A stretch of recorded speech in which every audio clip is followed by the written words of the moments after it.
मध्य प्रदेश का खजुराहो जो कि जाना जाता है अपनी मंदिरों के लिए और मंदिरों पर उभरी गई कामुक आकृतियों के लिए, जिनमें मानव की भाव अवस्थाओं को बहुत ही बारीक तरीके से तराशा गया है, जिन्हें देखने के लिए देश से ही नहीं अपितु विदेशों से भी लाखों टूरिस्ट हर साल यहाँ पर आते हैं। मंदिरों पर उभरी गई कलाकृतियों को देखकर यह पाते हैं कि जब वह ठीक से पढ़ना लिखना भी नहीं जानते थे, उस समय भारत की संस्कृति, सभ्यता और आधुनिकता अपनी चरम सीमा पर थी। मेरा नाम है संजय सिंह और इस वीडियो में मेरे साथ में रहेंगी रूस से आई हुई मेरी मित्र, और आपसे निवेदन है कि वीडियो को लाइक जरूर कीजिए और सब्सक्राइब जरूर कीजिए। तो चलो स्टार्ट करते हैं। लेट हो चुका हूँ थोड़ा सा है, जो कि पड़ा था 800 रुपये में, ज़्यादा महंगा नहीं लिया है। तो अभी हम लोग चल रहे हैं खजुराहो के मंदिरों को एक्सप्लोर करने के लिए। आज ये जो खजुराहो के मंदिर हैं बहुत ज़्यादा हैं, जिसमें लक्ष्मण मंदिर हैं और भी बहुत मंदिर हैं, उनको एक्सप्लोर करेंगे। तो अभी हम लोग कर रहे हैं मंदिर के लिए। ये है होटल जिसका नाम है ज्योति होम स्टे। यहाँ से ही करीबन 1 किलोमीटर की दूरी पर पश्चिम श्रृंखला के जो मंदिर हैं वो स्थापित हैं, तो हम वहाँ पर जा रहे हैं। तो ये पश्चिमी जो मंदिर हैं उनकी एंट्री है, और अभी टिकट लिया नहीं है तो यहाँ से एंट्री होगी। एंट्री करते ही बारकोड के साथ में रजिस्ट्रेशन एरिया मिल जाता है, जहां पर आप बारकोड को अपने मोबाइल से स्कैन कर कर लिंक पर पहुंच सकते हैं और वहां पर पेमेंट कर कर टिकट प्राप्त कर सकते हैं। तो अभी हम लोग आ चुके हैं खजुराहो के पश्चिमी मंदिरों की श्रृंखला को देखने के लिए। यहाँ पर जो टिकट होते हैं उसकी ऑनलाइन ही बुकिंग होती है। मैं आपको नीचे उसका QR कोड सेंड कर दूँगा, जो कि आप स्कैन करके उसके लिंक पर पहुँच सकते हैं। और दूसरा, काउंटर पर टिकट बुक नहीं होते, आने से पहले आपको टिकट बुक करने पड़ेंगे। जो अब इंडियंस हैं उनके लिए 35 रुपये है, फॉरेनर है उनके लिए 550 रुपये है। और तो अभी यहाँ से होते हुए हम लोग ये आपका जाएगा 64 योगिनी मंदिर, और बाकी ये आपके जाएंगे लक्ष्मण मंदिर और जो भी मंदिर हैं। एंट्री करते ही जो सबसे पहला मंदिर आता है वह 64 योगिनी मंदिर है। यहाँ पर अधिकतर टूरिस्ट भूल जाते हैं विजिट करना, क्योंकि यह थोड़ा सा अंदर में है। 64 योगिनी मंदिर, ऐसे मध्य प्रदेश में 2 मंदिर बने हुए हैं। एक ग्वालियर के पास मुरैना में बना हुआ है, दूसरा ये है, इसमें रिद्धि सिद्धि और तंत्र मंत्र की विद्याओं के बारे में अध्ययन किया जाता था। पूरे भारत में इस तरह के 4 जगहों पर 64 योगिनी मंदिर हैं, जिनमें 2 मध्य प्रदेश में हैं और 2 उड़ीसा में हैं। आपको मैंने पहले जो वीडियो डाला हुआ है उसमें मध्य प्रदेश के मितावली में विजिट करवाया हुआ है 64 योगिनी मंदिर। वो वृत्ताकार होता है और यह आपको वर्गाकार दिखाई देगा।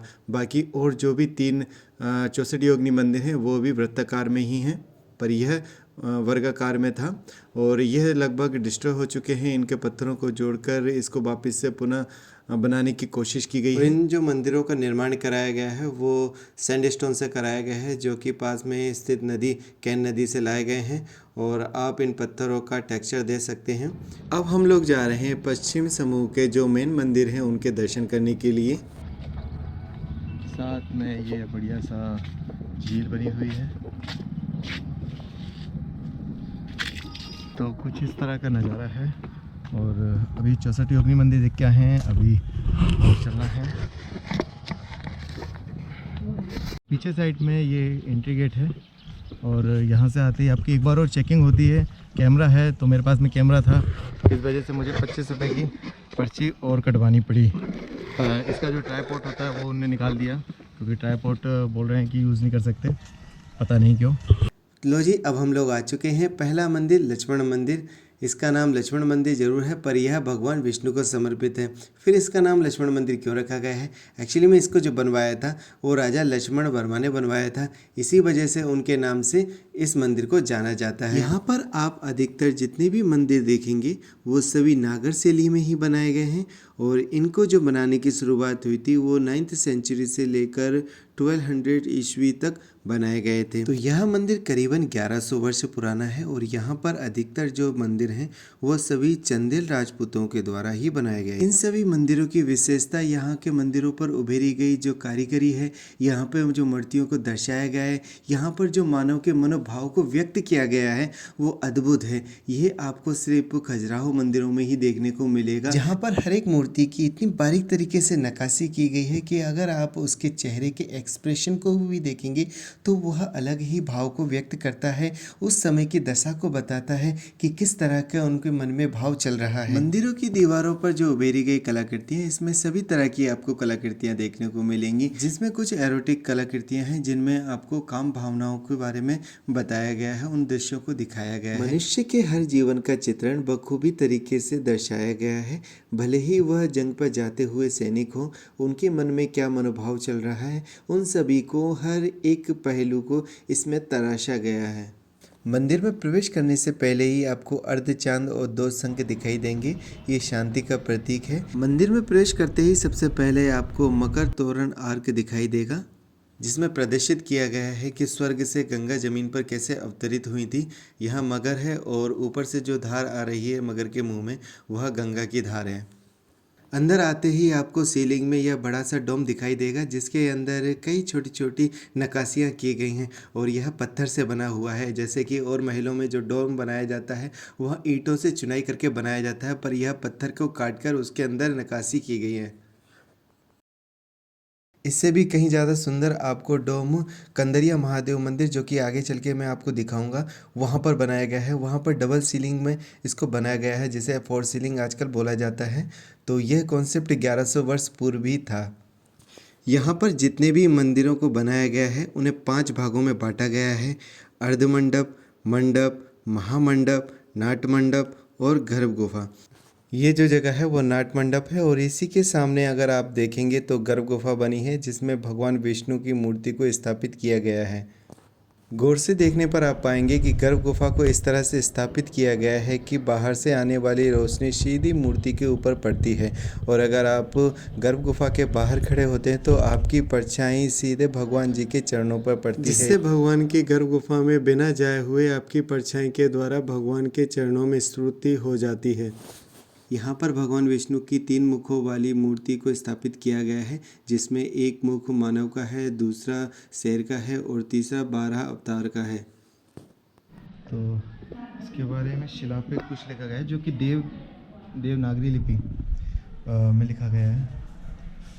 पर एक बड़ी सी शिला पर भगवान विष्णु की श्रुति को लिखा गया है, जो कि संस्कृत भाषा में है और देवनागरी लिपि है।